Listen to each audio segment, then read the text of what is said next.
நல்லா சுட சுட இது பேர் தோக்லா. குஜராத்தி ஃபுட் இது.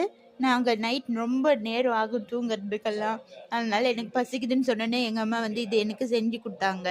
இது அப்படி நான் சொன்னேன்ல இன்னைக்கு லோரி அப்படிங்கிறதுனால இந்த சிக்கி, அதாவது நம்ம வீட்டில் கடலை மிட்டாய் சொல்கிறோம்ல, அதுதான் இங்கே சிக்கின்னு சொல்கிறாங்க. அதுவும் அப்புறம் வந்து ஒரு மலையாளம் டப்பிங் மூவி நாங்கள் பார்த்துட்ருக்கோம். நாங்கள் எல்லாம் ஏதோ இந்த மாதிரி தான் துணி போட்டுட்ருக்கோம்.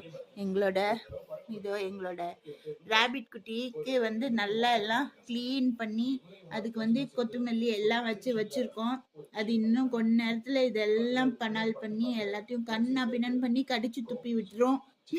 நாங்கள் இப்போ படம் பார்த்துட்டு இது சாப்பிட போகிறோம். சீக்கிரமாக இது ரெசிபி சொல்கிறோம். ரொம்ப நல்லாயிருக்கும். கொஞ்சம் இட்லி டைப் தான், பட் இட்லியே கொஞ்சம் ரொம்ப வேறு டைப்பாக இருக்கும். இது வந்து கமன் தோக்லா சொல்லுவாங்க. வந்து பேசனில் செய்யுது, அதாவது பேசன்னா வந்து கடலை மாவு அதுலேருந்து செஞ்சு ரொம்ப நல்லாயிருக்கும்.